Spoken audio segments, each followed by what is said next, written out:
Damai sejahtera Allah Bapa yang melampaui segala akal, itulah kiranya menyertai hati dan pikiranmu di dalam Kristus Yesus Tuhan kita. Amin.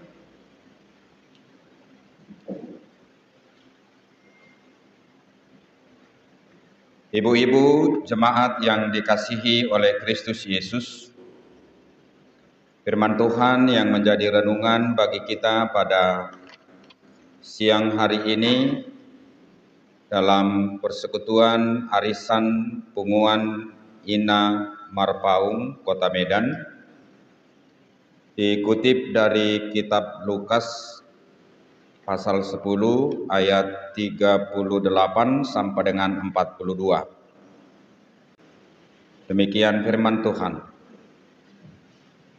Ketika Yesus dan murid-muridnya dalam perjalanan, tibalah ia di sebuah kampung. Seorang perempuan yang bernama Marta menerima dia di rumahnya. Perempuan itu mempunyai seorang saudara yang bernama Maria. Maria ini duduk dekat kaki Tuhan dan terus mendengarkan perkataannya. Sedang Marta sibuk sekali melayani. Ia mendekati Yesus dan berkata, "Tuhan, tidakkah engkau peduli bahwa saudaraku membiarkan aku melayani seorang diri? Suruhlah dia membantu aku."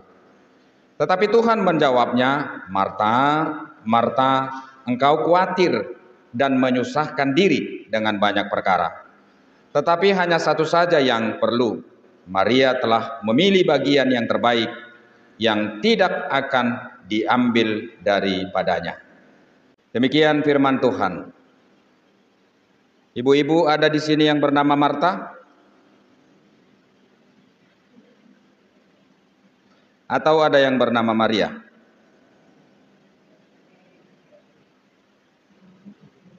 Sebenarnya dalam Alkitab itu ada beberapa yang bernama Maria. Dan yang jelas ini bukanlah Maria Magdalena, ibu Yesus. Ini adalah Maria dari Betania. Saudaranya adalah bernama Marta. Dan saudaranya juga bernama Lazarus, yang dibangkitkan oleh Yesus dari antara kematian.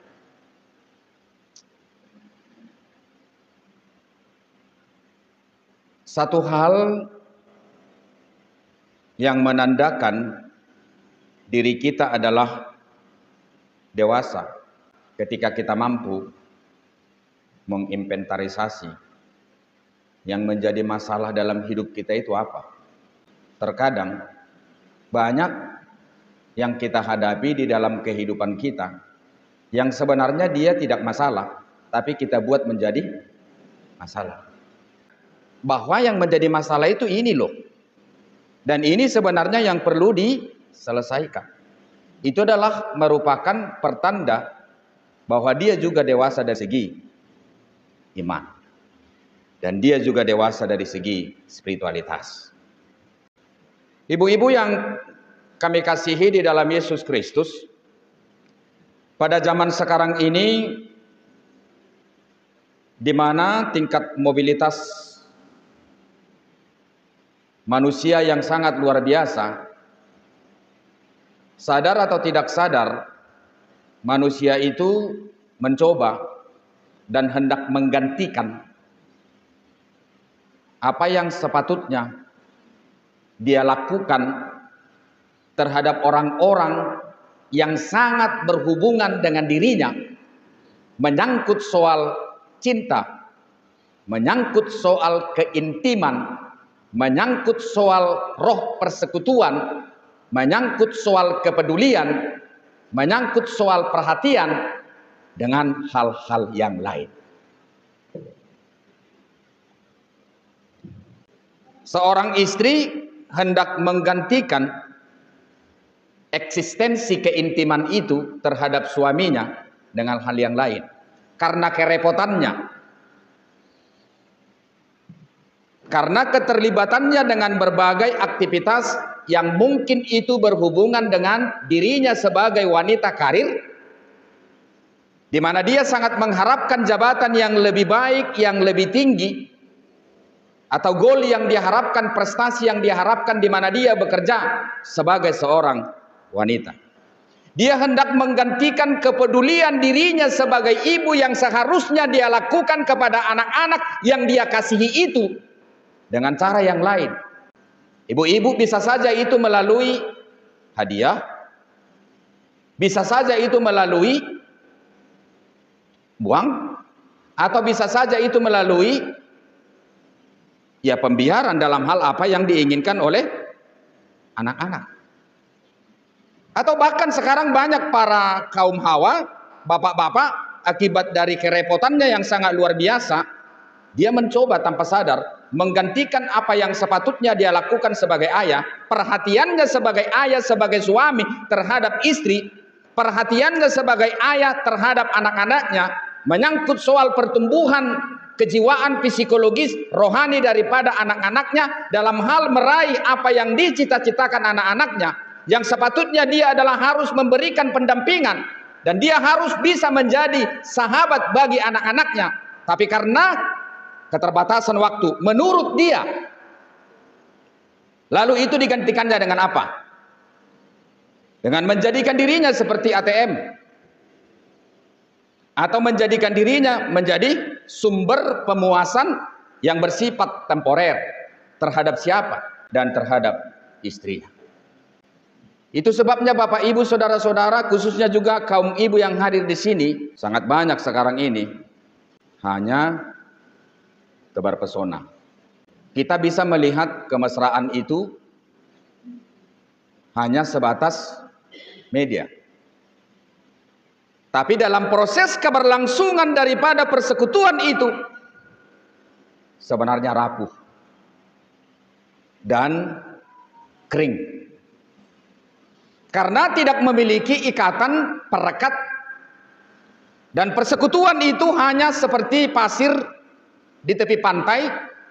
Ketika air meluap, dia langsung terjatuh dan merebah. Yang mengundang Yesus hadir di tengah-tengah keluarga itu adalah Marta.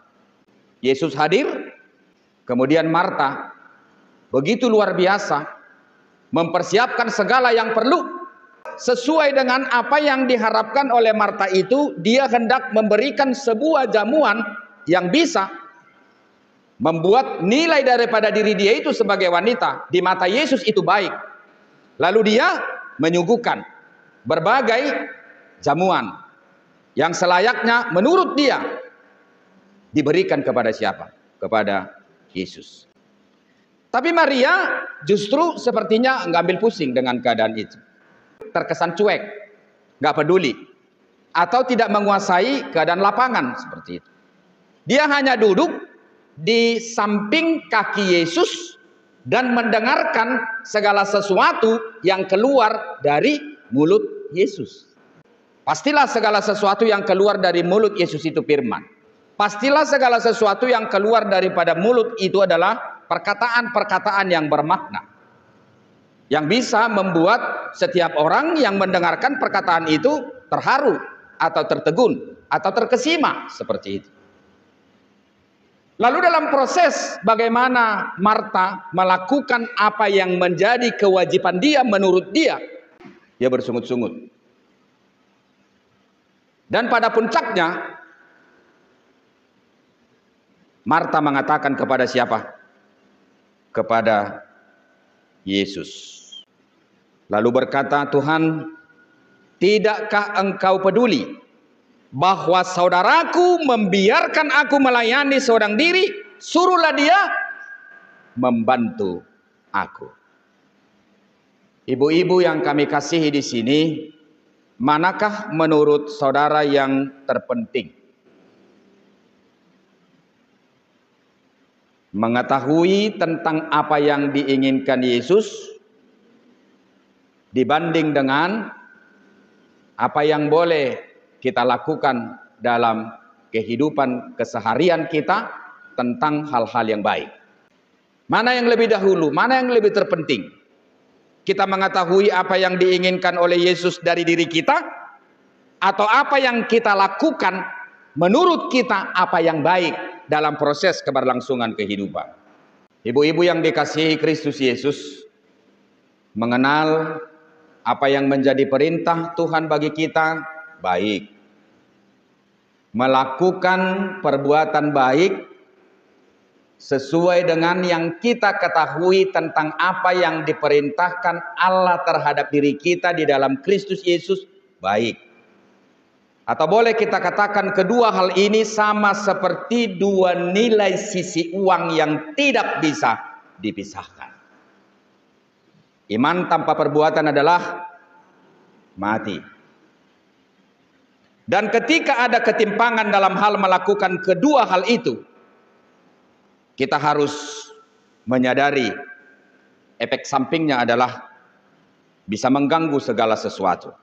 Kita hanya mendengar firman Tuhan saja tanpa tindakan, tanpa mau melakukan aksi, tanpa mau mengeksekusi, kita bisa tanpa sadar tumbuh justru bukan semakin mengasihi dan mencintai Allah, tetapi mengasihi diri kita sendiri.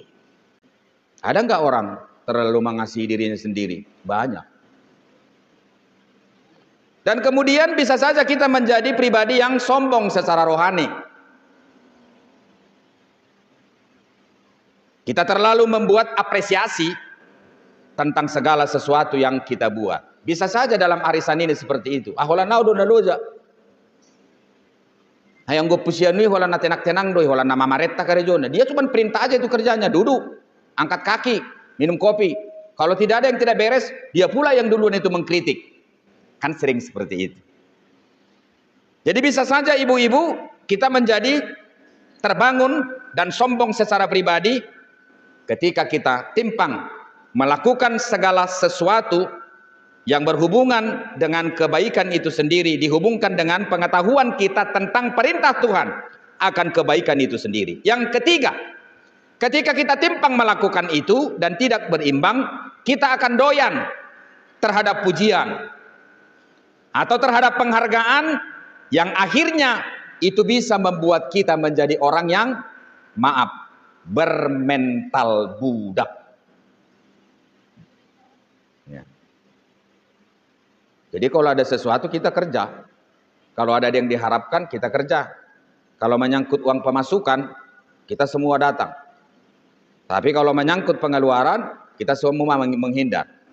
Menyangkut soal kerja nanti dulu, tapi menyangkut soal pembagian semuanya kita hadir dengan cepat.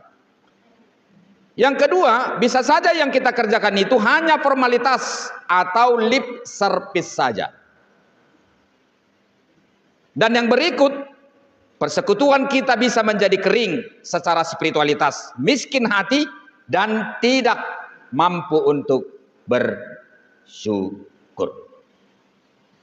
Dan yang terakhir ibu-ibu, kita akan tumbuh menjadi pribadi yang suka cemburu dan iri hati. Menurut penelitian, tingkat kecemburuan laki-laki dan perempuan itu beda. Dan yang paling gampang cemburu itu sesuai dengan survei, siapa? Laki-laki atau perempuan? Perempuan. Apa yang boleh kita petik melalui nats ini buat ibu-ibu yang saya kasihi di sini? Hati-hati, mungkin kita adalah seorang ibu yang begitu luar biasa banyak melibatkan diri. Mobile eksis dalam segala bentuk pelayanan kerohanian gereja masing-masing. Dalam kegiatan menyangkut soal kerohanian, kegiatan sosialita, karir, semua itu adalah demi mencapai sebuah goal atau target. Atau mungkin semua itu kita ikuti dengan harapan bahwa apa yang menjadi sesuatu yang ada dalam diri kita yang membuat kita merasa haus, kita berharap melalui kegiatan tersebut rasa kehausan kita itu bisa terobati. Tapi Anehnya justru bukan menjadi hilang itu rasa haus, tapi semakin membuat kita kering, hampa, tanpa rasa dan juga tanpa makna. Tentu firman Tuhan ini akan menjadi jawaban bagi kita dalam semua tingkat kerepotan mobilitas yang ibu-ibu lakukan supaya berguna dan bermanfaat. Ya, sekali-sekali duduklah di samping siapa?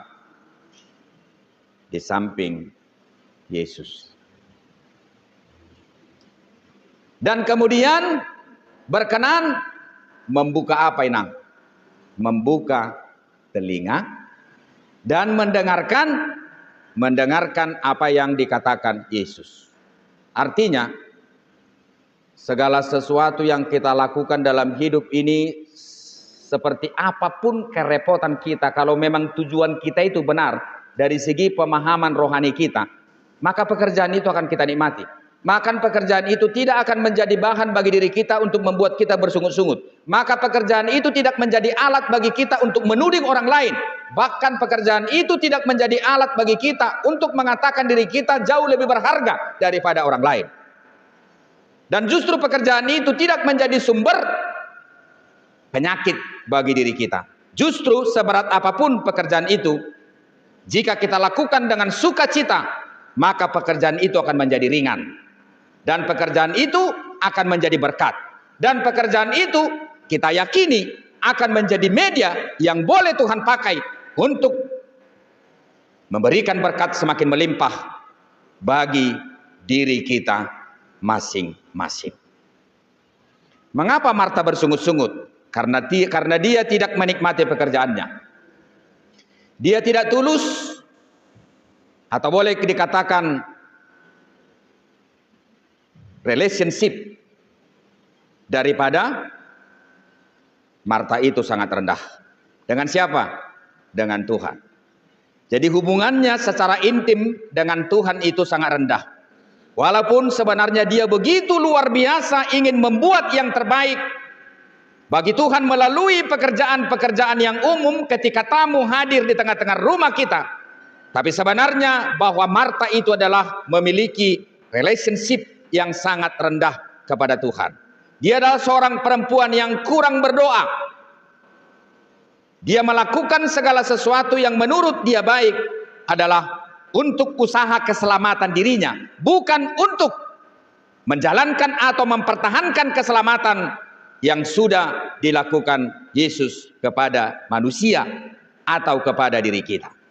Untuk itu ibu-ibu, lakukan perbuatan baik sampai kapanpun tanpa formula,